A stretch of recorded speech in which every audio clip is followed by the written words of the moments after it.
మీకు తెలుసా, ఆత్మహత్య చేసుకోవాలి అనుకునే వాళ్ళు ఆ క్షణంలో చాలా ధైర్యంగా కనిపిస్తారు. ఇక ప్రపంచంలో ఎవరు నన్ను ఏమీ చేయలేరని ఆలోచిస్తారు.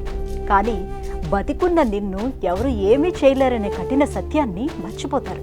కొందరు విషం తాగిన తర్వాత ఆలోచిస్తారు, మరికొందరు మెడకు ఊరి బలంగా బిగుసుకున్నాక రియలైజ్ అవుతారు. మరి ఆ క్షణంలో మన ప్రాణాల్ని కాపాడేది ఎవరు? కేవలం అదృష్టం మాత్రమే. ఇది పచ్చి నిజం. మరియమ్మ కథ వింటే ఆత్మహత్య ఆలోచనే మీ మదిలోకి రాదు.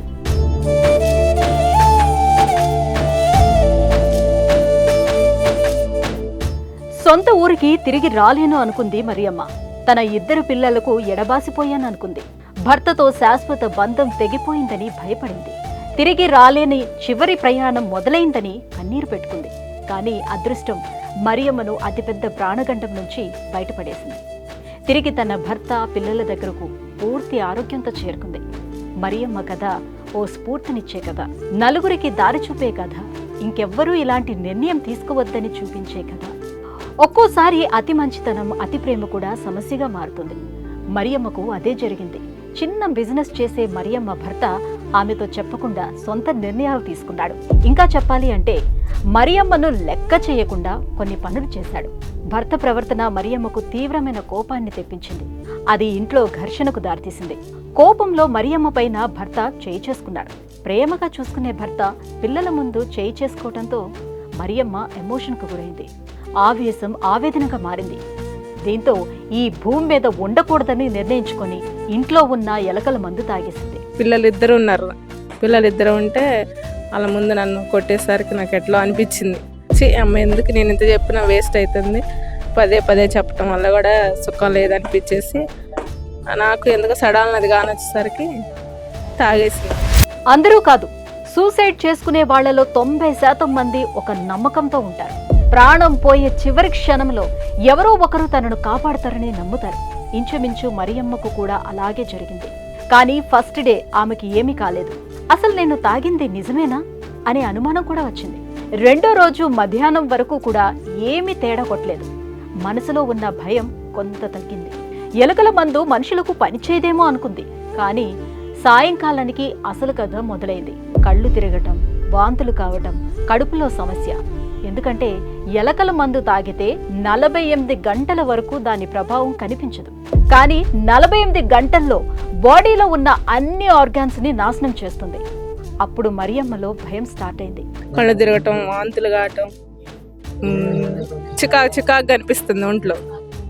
ఆ టైంలో నాకు ఎవరికి చేసి చెప్పాలని అర్థం కాలేదు. అయితే అప్పుడు మా అన్నయ్యకి ఫోన్ చేసింది. నేను ఇంటికి తీసుకున్న అన్నయ్య అంటే ఆయన గవర్నమెంట్ హాస్పిటల్ తీసుకుపోయి చూపించాడు. నాలో ఏ స్పర్శ లేకపోయేసరికి మళ్ళీ ప్రైవేట్ హాస్పిటల్ తీసుకొచ్చారు, జాగృతి హాస్పిటల్ తీసుకొచ్చారు. జాగృతి హాస్పిటల్ కూడా అన్ని టెస్టులు అన్ని చేసినాక నిమ్మాయి బతుకుదా అది ఇదని అన్నారు. నమ్మకం లేదు. చెప్పాను కదా, ఎలుకల మందు తీసుకున్న వాళ్ళు బతికి బట్టగట్టిన సందర్భాలు చాలా తక్కువని. స్టార్ హాస్పిటల్ డాక్టర్ శ్రీనివాస్ రెడ్డికి కూడా ఈ విషయం చాలా స్పష్టంగా తెలుసు. అందులోనూ మరియమ్మ ఈ విషం తాగి కనీసం వారం రోజులు దాటింది. ముందు గవర్నమెంట్ హాస్పిటల్కు వెళ్ళింది. ఆ తర్వాత మరో ప్రైవేట్ హాస్పిటల్కు వెళ్ళింది. అంటే విషం ఆమె శరీరంలో అన్ని అవయవాలను డ్యామేజ్ చేసింది. మనకు అర్థమయ్యే భాషలో చెప్పాలి అంటే లివర్, కిడ్నీలు 2 పాడైపోయాయి. చివరి ఆశగా ఆమెను తీసుకుని అంబులెన్స్ ఖమ్మం నుంచి నేరుగా నానక్రామ్గూడలోని స్టార్ హాస్పిటల్కి చేరింది.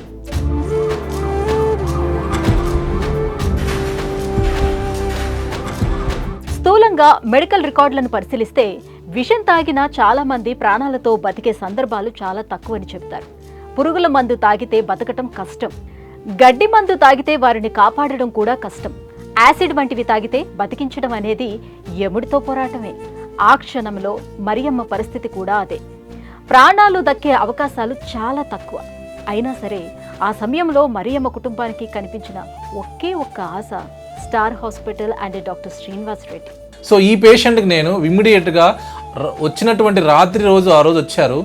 వితిన్ 2 అవర్స్లో నేను ప్లాస్మా ప్యారసిస్ అంటాం, అంటే బాడీలో ఉన్నటువంటి ప్లాస్మా ఎక్స్చేంజ్, బాడీలో ఉన్నటువంటి ప్లాస్మా మొత్తాన్ని తీసేసి కొత్త ప్లాస్మా ఎక్కించానమాట. అలా ఎక్కించడం వల్ల బాడీలో ఏవైతే ఈ యొక్క పాయిజన్ ఉంటుందో స్లోగా ఆ ప్లాస్మా నుంచి స్లోగా పోతూ ఉంటుంది. దానివల్ల లివర్ మీద ఎఫెక్ట్ అనేది తగ్గుతూ ఉంటుంది అనమాట. సో ఇలాంటి వ్యక్తులకు వచ్చినప్పుడు నేను కూడా ఆ ఫ్యామిలీకి ఎంతో ధైర్యం నింపాను. ప్లస్ వాళ్ళు నా మీద ఎంతో నమ్మకంతో నిలబడ్డారు.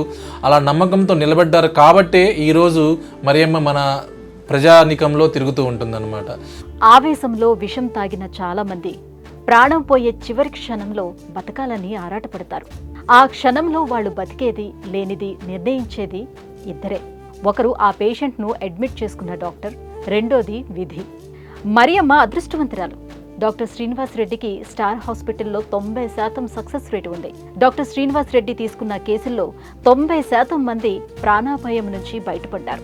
సో నా యొక్క ఎక్స్పీరియన్స్లో నేను ఆల్మోస్ట్ ఇలాంటి కేసెస్ 50 నుంచి 60 పేషెంట్స్లు ఈ మధ్యకాలంలో నేను చూశాను. ప్రతి ఒక్కరికి ట్రీట్మెంట్తో పాటు మనోధైర్యం నింపాను. ఆల్మోస్ట్ 95% మంది వాళ్ళందరూ కూడా ట్రీట్మెంట్తో సహకరించారు.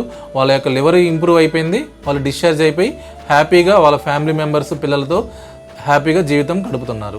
పాయిజన్ తాగిన వాళ్ళు ఆసుపత్రిలో బతకాలి అంటే కేవలం వైద్యం మాత్రమే సరిపోదు. మోటివేషన్ చాలా అవసరం. పేషెంట్ ఏ కండిషన్లో ఉన్నా సరే వారికి మెడిసిన్స్తో పాటు ధైర్యాన్ని కూడా నూరిపోయాలి.